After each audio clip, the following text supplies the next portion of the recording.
Greetings, ladies and gentlefish, and in this video I'm going to bring you a replay from a subscriber called Somegras. Now, one or two of you I know will be familiar with this guy. He is one of the EU server's tame unicorns. What do I mean by that? I mean he's a Unicum level player. For those who don't know what that means, he's damn good. And he's also a really nice guy. At the time when this match was played, he was in the FS clan. He's since been in the Dingers, and now I believe is a member of Ideal, which, again, for anyone who doesn't know, is one of the top clans on the EU servers. And clearly are a bunch of cheaters, hackers, and all the rest of it. Obviously, you know, using the heinous power of their Powerpuff Girl icon to beat everyone else into submission. No, seriously, they're a bunch of terrifyingly good players.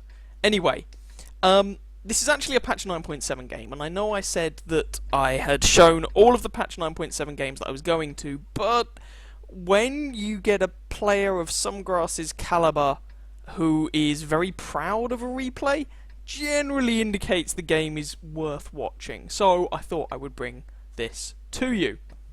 He is platooned up with Hotwired.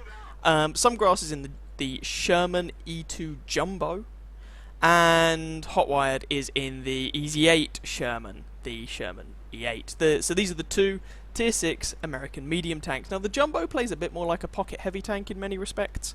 It's got pretty good frontal armour, and there's a variety of different setups you can use on this tank. So you can go for more the heavily armoured route, in which case you stick with the stock turret, because the stock turret has 152mm of armour all round at tier 6, plus a gun mantler, which is hilarious, and just usually people put on the 105mm howitzer if they're going to do that.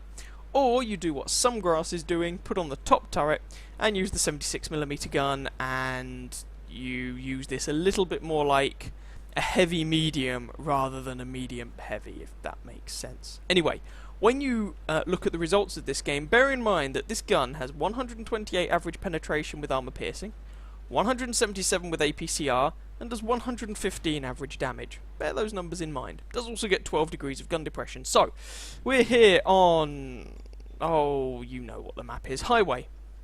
Somegras has come up to these bushes over here. I mean, it's not that uncommon to see a medium tank coming over to this bush location, and he's been working over Cromwell Berlin, and now he's having a pop at a Churchill. Alas, his platoon mate has succumbed already, so he could easily have gotten a bit unlucky, gotten caught out or whatever. So we're not going to be seeing any more of Hotwired for the rest of this game. Now you can see that this gun is relatively inaccurate, and there, by the way, is Somegras' first kill. There will be more. What have we got over here? No, not a Type 58. T-3485. Well, same thing, basically. AMX ELC BAS. A couple of Cromwells. Oh, one of whom just went up to their maker. And Somegras just took an artillery shell to the face. Yeah, artillery is an issue when you're at this location, especially when there are 3 artillery in play, especially when you show up as purple on XVM, and so any artillery XVM users tend to focus the ever-loving hell out of you. This is not a problem I see, or I have, although sometimes I imagine I probably still get focused because, you know, I'm green. Somegras takes a hit from that ELC, which is kind of annoying, but he does at least kill him. So, I should of course mention this is a tier 6 game, so Somegras is top tier. Thus far, Somegras has done a good amount of damage and picked up, I was about to say 2 kills, and then Somegras makes sure I'm wrong. 3 kills. Scoreline is even, 4 kills apiece. There's that Cromwell Berlin from earlier on. That shot misses. I mean, the reload time on this gun is really rather nice. I imagine it's, I can't remember exactly, but it's probably about the same as the reload on my E8 Sherman, which is like just a shade under 3 seconds, I think, or something like that. And actually this replay makes me a little nostalgic, because if memory serves, the Jumbo was the first tank I ever uploaded a review of to this YouTube channel, I think. Anyway, lots of missed shots here. But that's the nature of these American 76mm guns, that you just spray and pray, pretty much. And, you know, some there was just knocking over terrain so that the guy didn't have much to hide behind, and manages to land, high damage roll actually, a hit on that Cromwell. It will take 2 more shots realistically to put that Crommy down. But, you know, that hit was still nice. Now, what else have we got over here? Well, we know that there was a Matilda Black Prince over here as well, and the Matilda Black Prince is slow and sluggish enough that he's unlikely to have gone anywhere else. I mean, the down there in that valley by the river, you have upward sloping terrain to your front and to your rear, and the Matilda Black Prince's engine will really struggle to push that little tank up either of those hills, so he's probably still down there somewhere. Somegras just keeping a bit of distance from these bushes. He's just going to go up, see if he can spot some bad guys. Nope. Demolishes a house. And his sixth sense does not go off. Pretty sure Some has sixth sense. Or maybe he doesn't. Well, either way, that Matilda Black Prince is having a very, very bad day indeed. No, maybe Some doesn't have sixth sense. 2 more shots. 1 more shot. And someone else picks up the kill. Gorilla has also been lit up, so Some just lines up the shot using the minimap to check his likely location and sees if he can put a bit of damage into that guy. Should point out, despite the fact that the Sherman gets a hilarious amount of ammunition, Some has actually reduced his stock of AP to the same as his stock of APCR at this point. A lot of the shots he fired there were, you know, misses basically, knocking over terrain and whatnot. But you can really easily use these guns as bullet hoses. So, Cromwell Berlin is a 1-shot, or sorry, a 2-shot. Gorilla is still over there as well, but Some isn't stupid. If you look at the minimap, you will hopefully notice that the enemy team are in the city, and the friendly team only have 1 tank remaining in the city, who is now dead. So there's going to most likely be some hostiles coming out through the city up toward the friendly base, and if they do that, the only things holding them back are a VK3001H and a Churchill Mark I. Now, neither of those tanks are necessarily terrible, although a lot of people really don't like the VK. But do you expect them to hold back a Jagdpanzer IV KV2? You know, it's a bit messy. So someone's pulled back here to basically defend the base.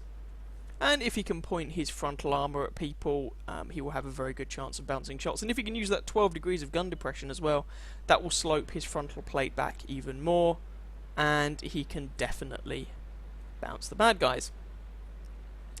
And there's the Tier 4 Chi-He. It's only a Tier 4, but still capable of doing some damage, as you can see there, as that VK is not having a particularly good day.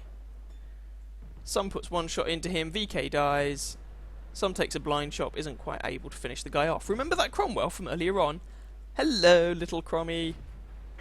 1 hit on. That Cromwell is now a 1 shot. If you could take this guy out, that'd be very valuable. I mean, the Crommy's picked up 3 kills on his own, make that 4 kills. So he's definitely one to watch out for. And now it's just Some and a friendly Hummel versus 1, 2, 3, 4, 5, 6, 7, 8, 9. 9 enemy tanks. Outnumbered by 4.5 to 1. So Some is trying to put some shots into that Jagdpanzer IV, who appears to be distracted, probably by the Hummel. And there we go, he manages to land 1 shot. Switches fire to the M3 Lee, because, you know, let's try and reduce some guns. And there we go, he's now only outnumbered by 4 to 1. Hurrah! Putting some more fire into that Jagdpanzer, trying not to give the guy much to shoot at in return, and just working him over. And now that the Hummel is down, Some is outnumbered by 1, 2, 3, 4, 5, 6, 7, 8. 8 to 1. And he's only got 277 health left. And bounces that shot. Well, and bounces that shot, because screw you. Jagdpanzer IV's armour can actually do work from time to time. Anyway, that was kill number 5, and that reduces his odds to a paltry 7 to 1. Cromwell tracks him, Cromwell pays for it with his life, 6 to 1. Nashorn has Some's flank, which is bad, but he does manage to set the guy on fire. Now, you could argue Some could fire HE here, but frankly, Some's not giving the gun chance to aim because he doesn't want to give the Nashorn a chance to aim at him, and so HE would be kind of unreliable in that situation against that target. 5 rounds of armor piercing remaining. Now, we know the Nashorn is on relatively low health, we know the Chi-He is a one-shot, don't know how much health the KV-2 is on, and then of course you have those 3 artillery pieces. Somegras is on a top gun, I feel I should point out, and he is still outnumbered by 6 to 1. Right, so, Nashorn. Ooh, just a thin sliver of a shot. Misses. If you could pick this guy up, it'd be very valuable. There we go, one more shot to kill this Nashorn. There we go, 5 to 1. So, the Chi-He was last spotted somewhere in the middle of the map. The KV-2 was last spotted heading over here, and that was enemy artillery trying to nail him. The Grilla was last spotted over by the enemy base. I mean, in all likelihood, all 3 artillery pieces are over toward the enemy base. That's what one would expect. Now, the E2 Sherman, the Jumbo, is well armoured.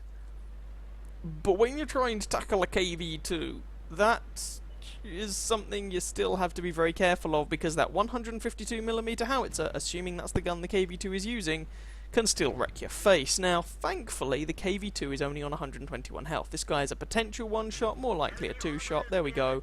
1 in for 108. KV-2 flubs his shot. KV-2 is dead. 4 to 1. There's a Radley Walters medal. And there's artillery trying to kill him. Now, Somegras is now down to firing APCR, because he's run out of armor-piercing ammo. What you gonna do?